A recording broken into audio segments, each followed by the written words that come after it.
Well, in our lecture today, we're continuing about urban geography, and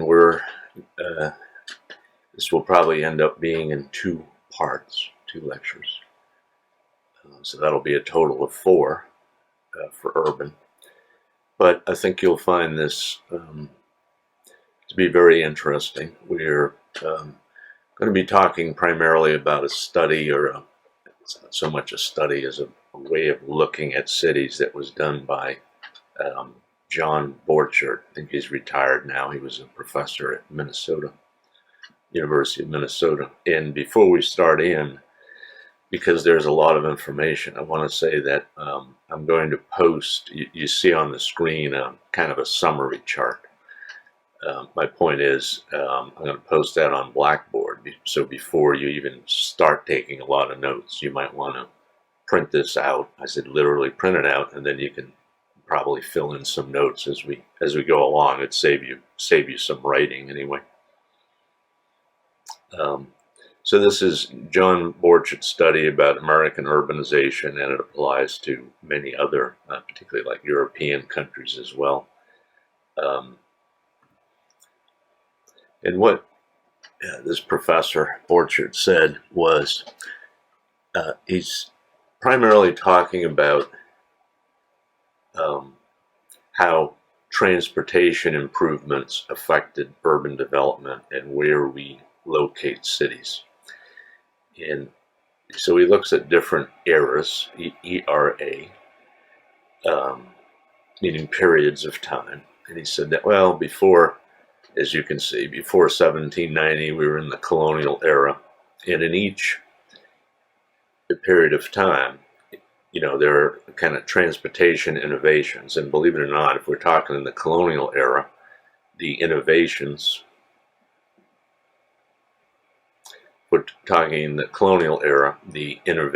were things like wagon roads and log turnpikes. And believe it or not, we did have an era when we made, roads were so muddy. This is back in the days of George Washington, when people rode on horseback and things like that. And stagecoach trips and wagon trips were an ordeal. I mean, it would take you weeks to go from, like Philadelphia to Boston, say. And you'd have mud, and wagon wheels would break, and all these things. And they created log turnpikes. They literally, and I'll show you a picture of this, had laid down slabs of woods or sometimes logs. And in fact, I'll show you this again, but the term corduroy actually comes to us from Europe, where it meant cord, meaning wood, and we still use that term. You buy a cord of firewood, right? Du, meaning of the, and roi, which we spell differently, but in French it'd be R-O-I, wood of the king. It meant the king's roads. And that basically they laid down logs, and that bumpiness is exactly what you have right in corduroy fabric, right? It's like a little bumpy fabric, right, which looked like the road. So that's where our term corduroy comes from. Then the next era, 1790 to 1830, so this is after the Revolution, before the Civil War. He called it the Sail and Wagon Era, as we will see. And the big transportation innovation was canals. Remember the Erie Canal we talked about, 1825. Then in the next 40 years or so, we went into the age of steam. We had steamboats and the very early railroads, which were called iron horse railroads. That was the term people gave to those, transportation was by horse, so people called these an iron horse. And then from 1870 to 1920, we went into the real heyday of the industrial age, the steel era, when we had cheap steel. We had real railroads, standard gauge. In fact, when the early railroads were built, they would be built between one town and another, maybe 20 miles away, and I don't know, Zanesville and Newark, let's say. And they deliberately made the width of the rails different because they wanted you made your money through warehousing and stuff like that. They wanted the train to have to stop. You have to unload all that stuff, unload passengers and so forth, put it on another train that was built by a different company. And to ensure that, the trains couldn't keep going, they literally varied the width of the track. And it wasn't until, like the 1870s when we finally got around to having, probably during the Civil War, a decade earlier, we had standard gauge railroads. Steel also allowed the skyscrapers because it turns out with, say, brick, about the highest you can build would be 6 or 7 stories before the bricks, it's such weight there, the bricks at the bottom would start crumbling. So steel allowed skyscrapers. Skyscrapers weren't terribly useful until Mr. Otis came along and invented the elevator, because who's going to climb? If you can build a 20-story building, who's going to walk up there carrying groceries? The other thing that happened during this era was the gasoline engine was invented, but it wasn't until the next era, 1920 to 1980, which Borchert called the Auto-Air-Amenity Age. Remember, amenity means the good things of life.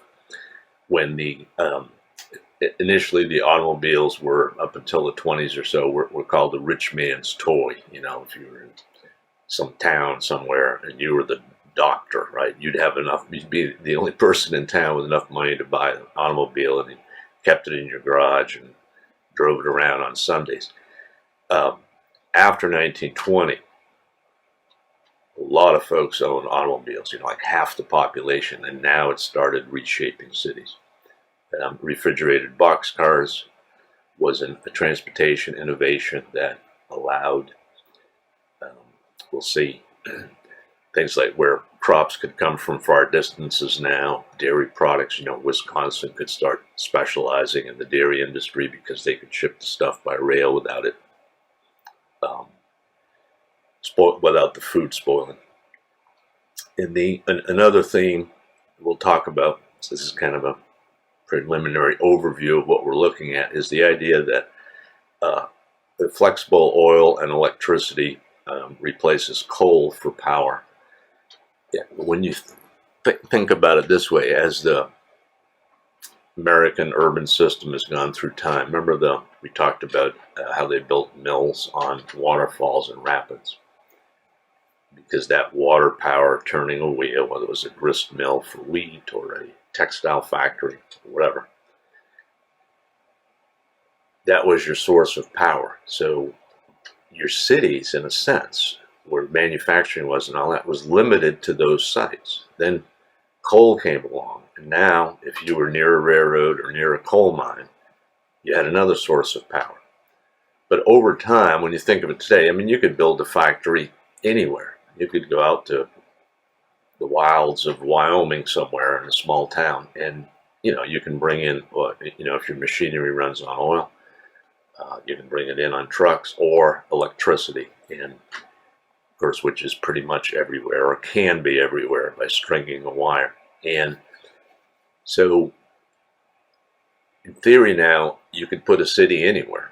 A city could develop anywhere in theory, whereas as you go back in history, you were limited. Either you're going to be a coastal port, you go back to that time of the water power, either you were a port on the coast, or you could have been a farming village where people brought stuff in by wagon. But if you were talking manufacturing, it would have to be on some place where you had a source of water power, and those sites were very limited. Borchert wrote about this in, the 80s or so. So actually I added we'll talk a little bit about 1980 to the present. If he were revising this, I'm sure he would add in that we've entered the information age, and the big innovation now, of course, which affects, as we'll see, affects transportation, is, of course, computers and things like email and the internet, or the World Wide Web, and so on. In each of these eras, Borchert talks about the fact that he defines a heartland, which he says is the area of the greatest urbanization and manufacturing. And then as the United States urban system was expanding, we always had a hinterland. That was we were always on the move. There was an old phrase, go west, young man. Of course, in those days they meant men, because it was men who would be the farmers in those days and so on. So go west, young man. And that was the hinterland, which was the area of the new settlement. And as we'll see with things like the Erie Canal, we don't think of upstate New York as a frontier, but it was at the time of the Erie Canal. And in pretty much every era, then we had boom cities that could occur in both the heartland and the hinterland, but we also had cities in decline or relative decline. By relative decline, I mean that their rank, if you said, well, how, is your city the 8th largest or the 10th largest or whatever, you could still grow, but your city might drop from 5th place to 15th place over the span of a decade. And it's amazing to look back in the 1800s and find that, I don't know, places like Rochester, New York were the 8th largest city, and who would ever think that now, but that's what happens, is other cities come along and displace them.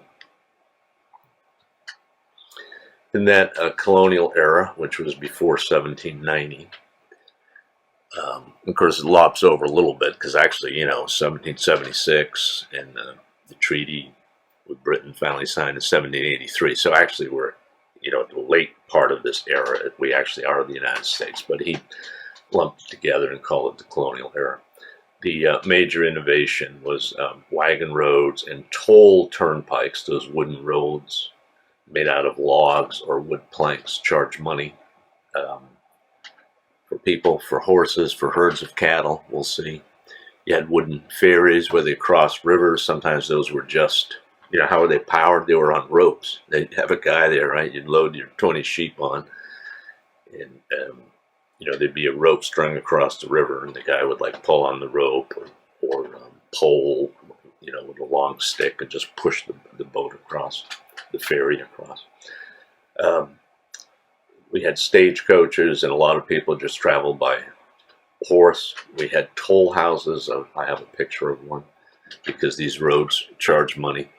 And sometimes they were called the King's Highway. Again, this is the colonial era, and there were several King's Highways around. For example, what eventually became U.S. Route 1 along the east coast of the United States, from Boston to Providence to New York to Philadelphia, Baltimore. A lot of that was known as the King's Highway, because all the colonies contributed to improving it and building it and so forth. I told you about corduroy. Most shipping was by sea in coastal packets. These were small sailboats. That's how you ship stuff, instead of, it would probably be faster, if it's going to take you 2 weeks to get from Boston to Philadelphia by horseback, it'd probably take you less time to send something by ship. The heartland at this time, remember, that's the area of greatest, densest population, most urbanization, and most manufacturing, was basically the Atlantic coast. Again, the cities on the coast, it was Boston, New York, Philadelphia, Baltimore. Of course, there was no Washington, D.C. yet, so the southern city of Megalopolis wasn't even settled yet. They were the boom cities. There weren't really any cities in decline yet. There was no first order. He called it first order, meaning the largest. In other words, New York hadn't outshined all the others yet. All these cities had about 30,000 people. And think about that for a second. Places like Zanesville in Ohio, Zanesville, Newark, Chillicothe, Lancaster. These cities have 20, 30, 40,000 people maybe. And it's amazing to think back to this time when that was the size of these cities. And somehow, with that smaller population, we got all these great thinkers to emerge. Washington, Jefferson, Adams, and so on, that you read about in the history books, out of just such a small population. the hinterland, or the area of new settlement, was literally within 100 miles of the coast. We were still just moving inland 100 miles or so. Now, again, in those days, that might be a 4 or 5 day trip, and a lot of that activity was literally along the rivers, so you could put your stuff on a little coastal river, the Potomac or the Rappahannock in Virginia or the Hudson, and ship it down to New York. That was the hinterland. And this map kind of shows it. This was in the 1750s. This map is actually showing the French and Indian War, but it makes the point that, you had these 13 colonies along the coast, colonial era. Settlement was not going very far inland, if for no other reason than you had the French, who had settled in Quebec. They called it New France, and you had all these fur trappers who were out here trapping beavers and things like that. We hadn't Louisiana purchased yet. The Ohio River Valley was disputed between the French and the British. So the point of this map is that settlement was literally limited to the East Coast. And here's an example of a stagecoach inn or toll house and a plank road. You can see it here. It kept horses and people up out of the mud, so wagon wheels wouldn't sink into it and so on. And literally a lot of these were toll houses. You were on this road, you had to pass through here. You see the little wooden frame here, and there's folks collecting money at the door. And here's an example, an old sketch of what the rates of toll were. Every vehicle or carriage drawn by 2 animals paid 2 cents per mile. There were rates for sleighs and sleds in the winter. A score of sheep or swine, a score means 20, that'd be half a penny. A score of cattle would be 2 cents. Horse and rider would be 1 penny, etc. And these plank roads actually went on past this era, because here's a historical marker in North Carolina, where this plank road was finished in 1854, which was actually after the colonial era. But again, these were important things at the time. That was a big innovation, to have a plank road. So after the colonial era ended around 1790, we can go into the sail and wagon era, as we've been talking about. But there was a new innovation now, and that was the canals. And I'll show you in a second the slides, which we also saw in economic geography. But the heartland was still the Atlantic coast, but the hinterland now, or instead of the hinterland being like 100 miles, in the colonial era, the heartland were those coastal cities. The hinterland was 100 miles up from the coast and upstream. So now that's settled. That's now the heartland. So basically, almost that reddish area that I showed you on that last map is the heartland. From Boston, now it's expanded down to Charleston, because the southern cities have started their own ports and so on. Savannah, Georgia, and so on. The hinterland, or the area of new settlement, is now western New York State because of the Erie Canal and other canal corridors, as we will see. The Appalachian Valley, we talked about that in economic geography, and remember the upper and lower South. And folks would come down the Appalachian Valley, particularly out of western Pennsylvania, come down into what is now, what was then to Virginia, spill over into what is now West Virginia, both Carolinas, all the way down to Georgia. And an interesting side note, of course, the Ohio River Valley, once you got over into Appalachia and you got over into Ohio, the French and Indian War was over. The United States did get that territory, which is called the Northwest Territory. I'll show you a map of that. But it's interesting that Ohio University was founded in 1804, the first university west of what they called the mountains west of the Appalachians. They, like in West Virginia in those days, they call them the Alleghenies, but west of the Alleghenies in 1804. I'll show you a plaque of that. But the boom cities were places in upstate New York, like all what are now, Albany, Buffalo, Syracuse, Rochester, Utica, New York. These would have been, whoever hears these days about Utica, New York, but that may have been like the 15th largest city at the time. All of those were on the Erie Canal. Pittsburgh and eastern Pennsylvania cities like Scranton, Wilkes-Barre, Allentown started growing based on coal, and we weren't in the steel era yet, but people were starting to use coal for power, and you could ship it by flatboat, by river. And the Ohio and Mississippi River started developing based on flatboat cities. I'll show you a picture of a flatboat. Places like Louisville, St. Louis, New Orleans. And New York City started to boom in addition to being a coastal seaport, and now started to boom because all of the traffic, the freight traffic coming out of the Erie Canal connected the Great Lakes to the Hudson River, as we will see.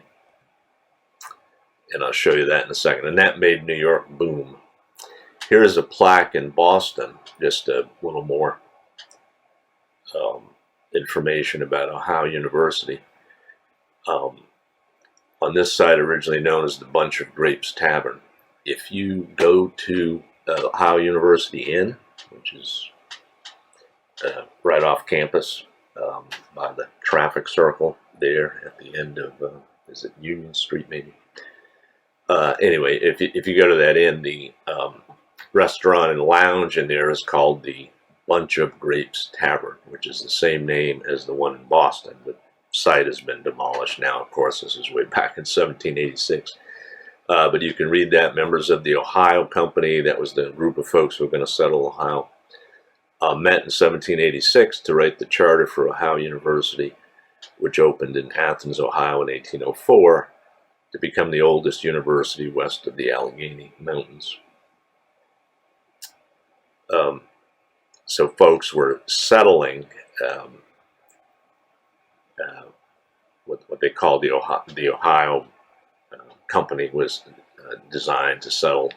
But that's an example of how folks were now moving west, right? All these folks sitting around in a tavern in Boston saying, hey, let's go out to Ohio.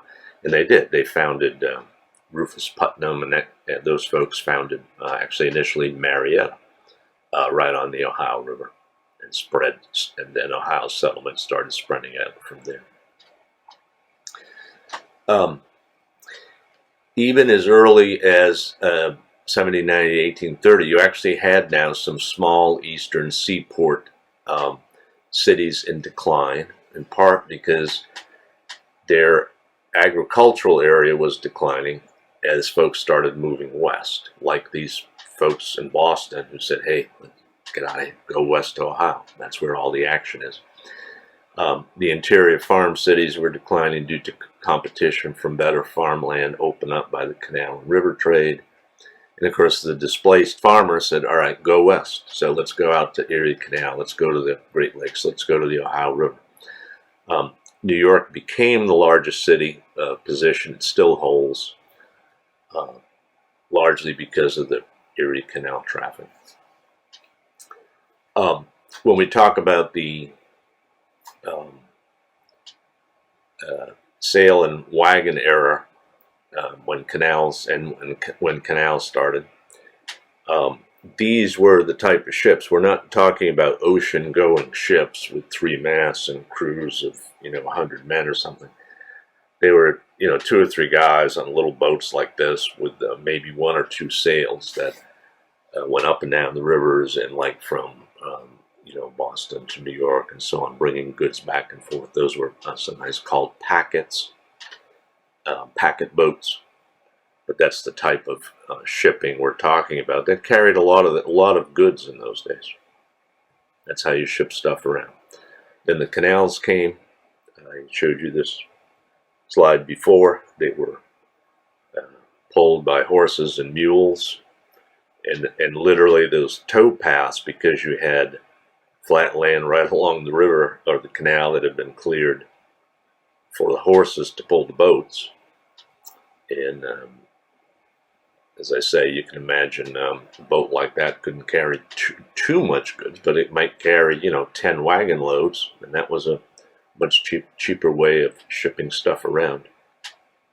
But those tow paths oftentimes were the place where they built the railroads, which then put the canals out of business. And here is that Canal Era map again, and you see that between 1825 and 1860, it wasn't only the Erie Canal. So here's the Erie Canal through upstate New York. There are those cities we talked about, Buffalo to Albany, that connected traffic on the Great Lakes. So now you could ship stuff through the canal to the Hudson River, down to New York, and that was primarily the reason why New York was now the central point for funneling all this traffic coming out of the New West, so to speak, the Great Lakes and so on. But you also had other canals in New England. The Chesapeake, originally called the Potomac Canal. Actually, George Washington was an investor in that. Later, the Chesapeake and Ohio Canal. Ohio had a lot of canals. The big thing was to connect. We had the Ohio and Erie Canal, and what it meant was it connected the Erie Canal to the Ohio River.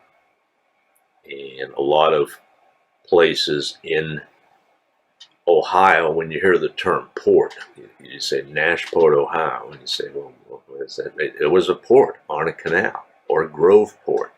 There are many, many places like that have the term port because they were ports on the canals.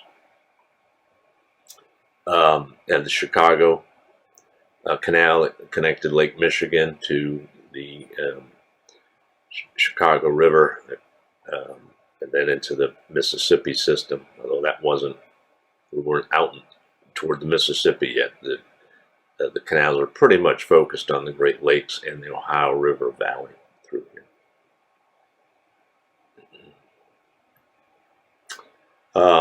This is in more detail the Erie Canal, completed in 1825, again going through upstate New York, and then goods went down the Hudson River to New York City. Then the age of steam came along. The steamboat and the iron horse railroads were the big innovation. The heartland was now much of the Northeast, where manufacturing and the greatest amount of urbanization and commerce was. So that was southern New England, pretty much all of New York, because you had the Erie Canal and New York and so on, New Jersey, Pennsylvania. The hinterland was the old Northwest Territory. After the French and Indian War, Britain ceded that land, and it was finally that battle was fought, and England got that territory. The 5 states, they're called the Old Northwest Territory. I'll show you a map, but basically Wisconsin, Michigan, and then Ohio, Indiana, Illinois. And of course, the United States stopped at the Mississippi River. So of course, that was the Northwest, right? In those days, so they called it the Northwest Territory. Of course, nowadays we think Northwest means, like Washington and Oregon. But in those days, that was the northwest corner of the country. Also, settlements started moving into Missouri along the Mississippi River. All the boom cities were in the states above, places like Ohio. We just talked about how OU had been founded in 1804, and the settlement started coming out. People started coming out from the East Coast, as well as, of course, all the new immigrants from Europe. So anyway, the boom cities, the river cities continue to grow. Cincinnati, St. Louis, New Orleans. The Great Lakes cities continued to grow. Chicago, Cleveland, Detroit. The Pennsylvania cities were still going. More demand for coal now for the age of steam. When you had a new transportation innovation, like steamboats, early steamboats, and the iron horse, you always had a city, some city that was the center of this manufacture. Just like Detroit became known in the next era, Detroit became known as a center for automobile manufacturing. Of course, not just the automobiles, but all around and the whole, like for about 300 miles out, all the components for it. Okay, Detroit's putting the cars together in those days, but somebody's making tires. Well, that's an Akron. Somebody's making batteries. Somebody's making chassis. Somebody's making the engines, and so on. Somebody's making upholstery and the glass, and that whole, about 300 miles circle around Detroit. That was all geared up with factories for the manufacture of parts of automobiles. So anyway, the point I'm making here is Cincinnati was the steamboat Detroit. They were the ones who were making all those early steamboats. That, not many of them, that city. And Chicago was making locomotives, the early iron horse locomotives, and railroad cars. And actually, Chicago held on to that. The steamboat era didn't last too long. But of course, the railroad era is still going on in a sense. We're still manufacturing. We don't make steamboats anymore, but we're still manufacturing railroad cars and locomotives. And we'll see, I'll show you some slides of the Pullman cars. Declining cities in decline continued to be small East Coast seaports and eastern agricultural towns.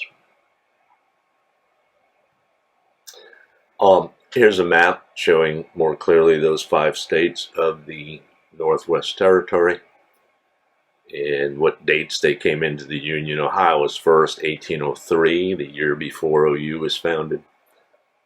Anyway, you can see the dates: Indiana, Illinois, Michigan, and Wisconsin.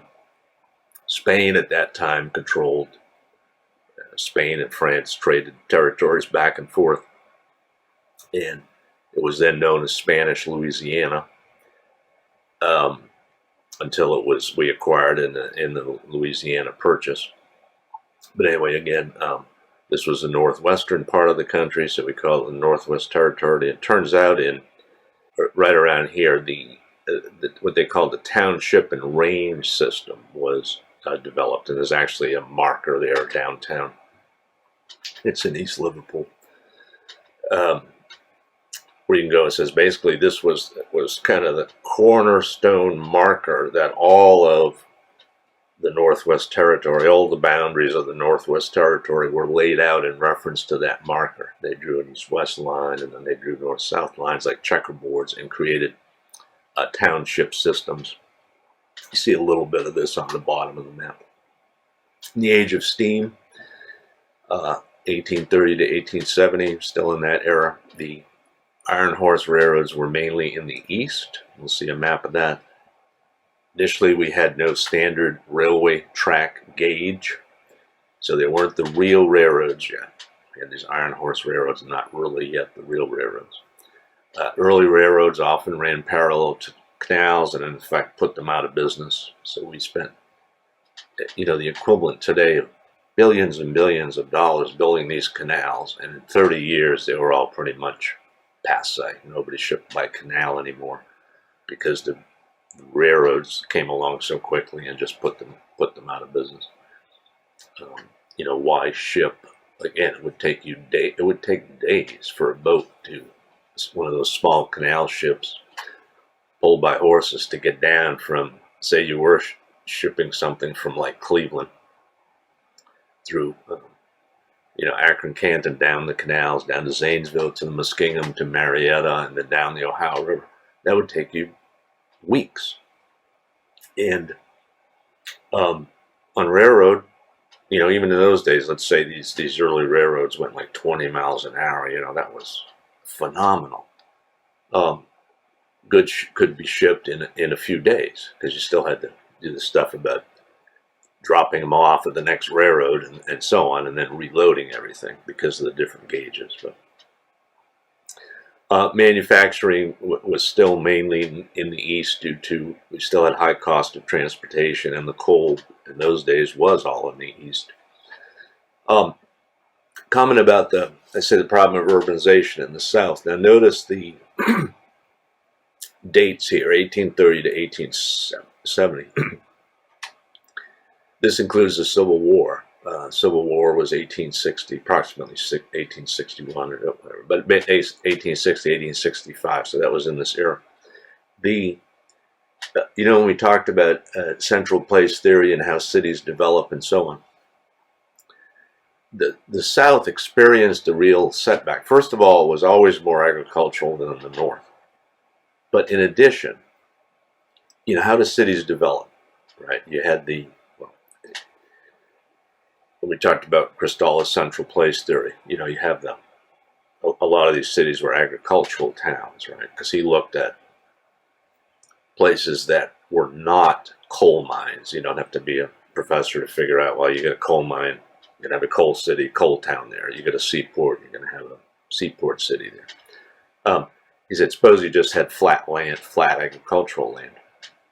Well, a lot of the South was agricultural, to an extent more so than the North. But the plantations substituted,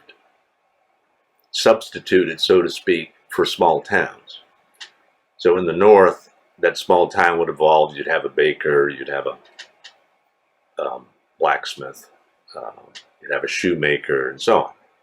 It's private businesses. In the South, those folks were usually on plantations. You'd have somebody making shoes, somebody forging, the blacksmith was on somebody's plantation.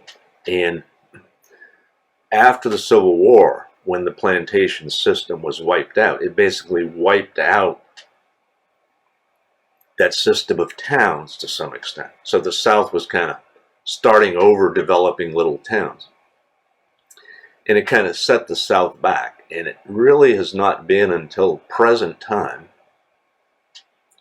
Remember, we talked about the amount of urbanization and how many, different states have different levels of urbanization. But it's really only about now, in the 2000s, that the South has caught up with the North and the West in the extent of urbanization in their states. And partly that reflects the fact that the South had a tremendous setback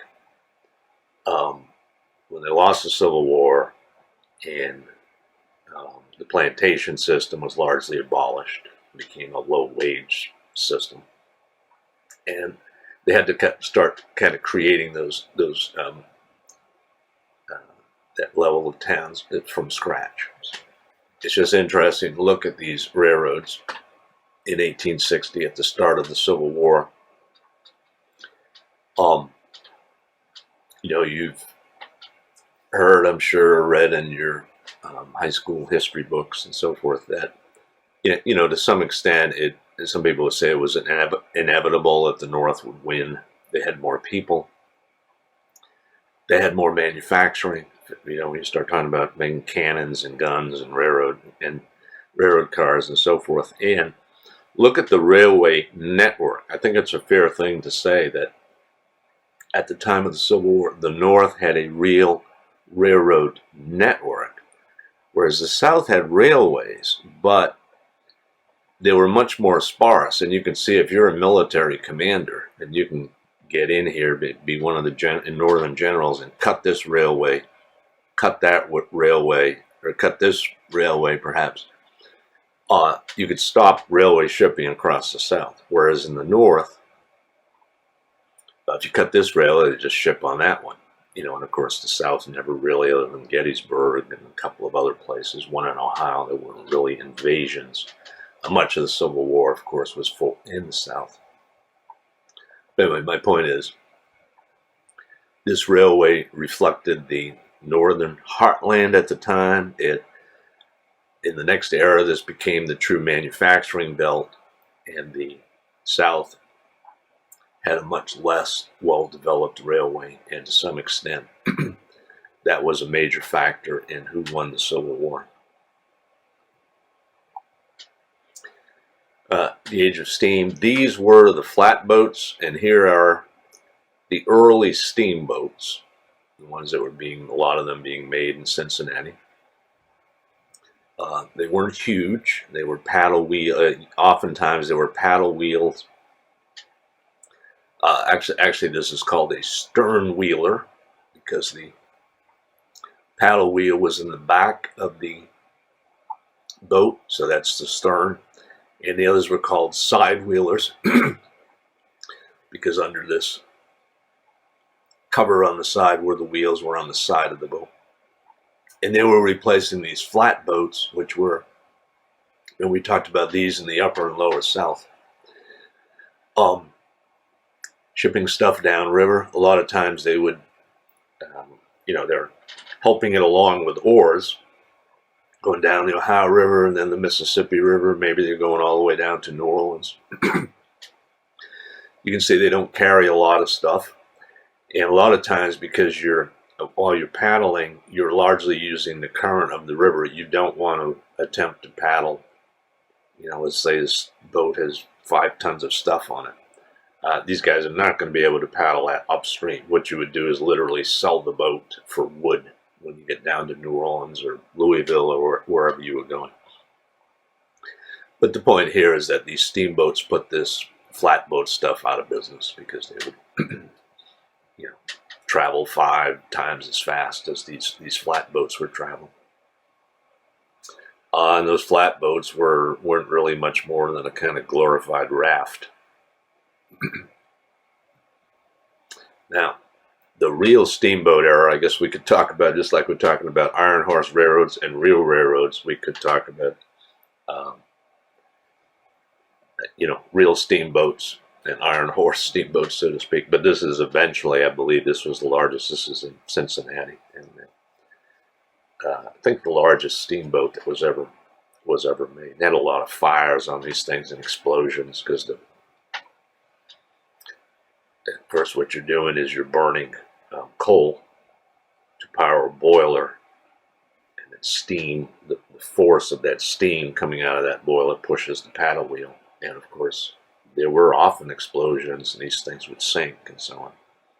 A lot of lives were lost on them. We talked about the iron horse. That same thing with the iron horse. In the upper left is one of the early iron horse railroads. It doesn't even look like a locomotive. It just looks like a steam engine on top of a trailer, so to speak, with iron wheels. Eventually they got a little more fancy, but you can see these weren't very big, didn't have much power. It had the old-fashioned cow, what's called the cow catcher, to push cows off the track, or buffalo. And of course, this was a more modern, what could properly be called, I guess, a locomotive. And a lot of these were steamboats. Many of them were made in Cincinnati. A lot of the locomotives and cars were made in Chicago. Well, now we come to the real steel era, the kind of the golden age of manufacturing and industrialization and so on. But the innovations were cheap steel, standard gauge railroads, the skyscraper, the elevator, as I mentioned earlier. The heartland became the North, all of the North, kind of the north of the Civil War. Think of that railroad map we just saw. So this became the heartland, the industrial and urban heartland of the country. The corners were roughly Boston to Chicago, and then St. Louis to Washington. We did have Washington now because it's 1870s.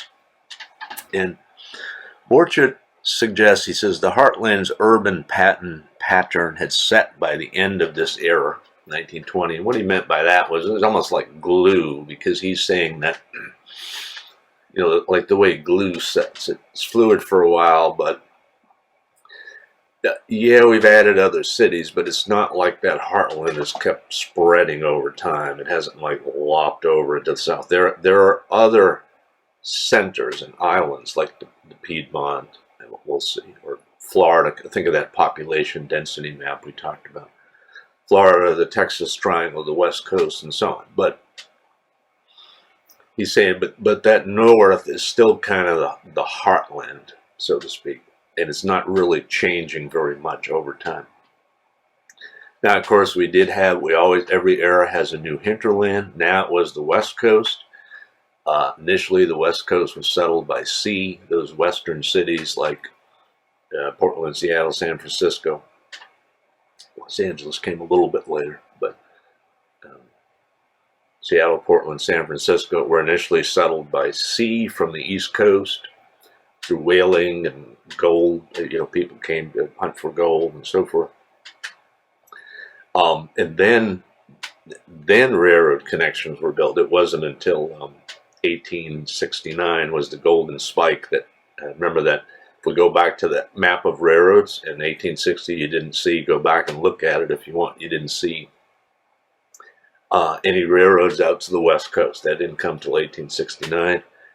Built a railroad through Utah. They drove in I'm sure they didn't leave it there because somebody would have stolen it, but what they called the Golden Spike, the last one they plated with gold or something. The Mississippi Valley to the Rockies now, as the railroads spread out to Denver and so on. And forestry and agriculture followed, because once you had the rails, you could now ship these crops out. Golden Spike completed the cross-country railroad in 1869, the first one.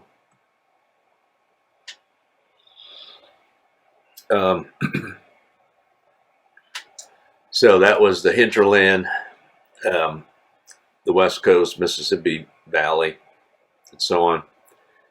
The boom cities were in the old, some were in the old hinterland as manufacturing spread due to railroads all the way out to St. Louis, Cincinnati, Chicago, and the Great Lakes cities. They were still booming. In fact, they had already boomed, but now they're booming again because this is a steel era. And we talked about that, how the location of steel industries moved around, initially in Pittsburgh, but then it went to Chicago, Detroit, Cleveland, and so forth. So those cities were booming. Chicago was booming for a couple of reasons, but one was the manufacture of locomotives and the passenger Pullman cars. The West Coast cities for the first time were booming, and because the western cities like, again, Seattle, Portland, San Francisco were settled largely by Easterners, there's a kind of a northeastern influence on these cities, which is why people say that Portland and San Francisco kind of look like Boston, the style of housing and the street patterns and the fact that they were seaports and so on. So this was kind of a northeastern influence. And you had interior railway cities, railway junction cities like Kansas City and Denver, and these cities really would not have been possible before the railroads. I mean, you could have had, and you probably did have, some population around Denver. Maybe it had been an Indian fort and an agricultural center for the people around it. But to become a big national city, in fact, Denver largely exists because of the railroad coming out from like St. Louis and San Francisco. In those days, it didn't initially go over the Rockies. There was a railroad running parallel to the Rockies, north-south. So Denver existed because of that T, so to speak, where the East-West Railroad met the North-South Railroad. And then it went through mountain passes and so forth. You had some boom cities in the South, such as Birmingham, which has been called the South's Pittsburgh because they had coal and iron there. It wasn't as big as Pittsburgh, but it was a substantial center of industry. And at this point, the textile towns, you get urbanization in the South as well because the textile towns started moving out of New England, as we talked about in economic geography. I thought it was interesting just to show you a couple of pictures of those Pullman cars. This is how people traveled in those days. They were built in Chicago. They had, there's a whole connection here with African American history because the porters, the railroads only hired, that was considered a job for black men. They were the porters. And the cooks, because they had dining cars and so on. But these were called the Pullman cars. They were built in Chicago, and you can see they were pretty fancy, actually. It was a travel car with ornate ceilings. Here was a sleeping car. You had beds with curtains that you'd pull over, and you had seating and so forth. And some of them were quite elegant. This was a very early travel car. This would be, you had first class. Other people would be sitting on wooden benches, but in the fancy cars, you had very nice, literally upholstered. People put Barker lounges or whatever you call them. Very nice seating, comfortable seating, and this is a modern picture of a restored car, but this is what a dining car would look like. Again, pretty fancy for the upper class people who could afford it. And in those days, upper class people also had their own rail cars. So if you were Andrew Carnegie, he didn't travel with other folks. He and his family would have their railway car. And he said, well, we're going from New York to Chicago on Tuesday, so hook our car up, our private car. And that's how rich folks traveled in those days. In the steel era, cities in decline. Now, we did have some, it turns out that some of the past boom cities, all of a sudden now, the Erie Canal was passé. The idea of growing wheat and corn in upstate New York, while it was great land compared to the rocky land in New England and much of the East Coast of the United States. But once wheat and corn and cattle and so forth started coming in by train from farther west, they realized that this land isn't all that great. Remember, I think I gave you the quote that at one point that someone said once, the story of agriculture in New England is a story of a retreat from farmland that should have never been farmed in the first place. So all of a sudden now these eastern canal towns were, places like Albany and so on. It's like, well, who wants to go to Albany and Rochester? And those cities actually started to decline in relative rank. Even some of the interior waterway cities started to decline, as instead of all that agricultural produce in the center of the country, coming down the Missouri and the Ohio rivers to the Mississippi and coming out to New Orleans, let's say, ship it to Europe, ship it to the Caribbean. Remember the thing about a lot of that trade, much of the Caribbean was growing only sugarcane. So who fed those folks? They were fed by American produce coming out to the Caribbean through New Orleans. Well, now a lot of that stuff was going Eastern Railroad and put it on a ship in New York and send it to Europe or send it to the Caribbean from there. So New Orleans, which had once reached the third largest city in the United States, now started dropping. And in fact, New Orleans now isn't even a very large city by a lot of standards. Of course, it got hit badly by Hurricane Katrina and so forth. But that's what I mean by relative decline, that New Orleans dropped from like the third largest city at one point to probably down in the 30s, 30th largest or something like that now.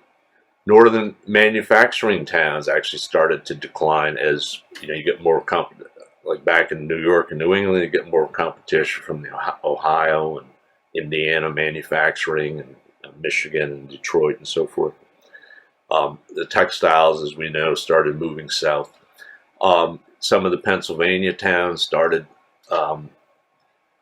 losing industry because their coal was declining. Eventually coal runs out. It lasts forever. And agricultural towns all over the east, meaning both the north and the south, where some of those were in decline, either through competition or in the case of the south, cotton was hit by the boll weevil. Actually, if you look at, the south still grows some cotton, but believe it or not, a lot of the most productive cotton areas today are in places like Arizona, believe it or not, where they grow cotton on irrigated land, and Central Valley of California grows cotton. And the South is still a major producer, but it's not at all like it was. If you had seen a map of cotton production at the time of the Civil War, it was all over the South. And now it's shrunk down to a few key areas.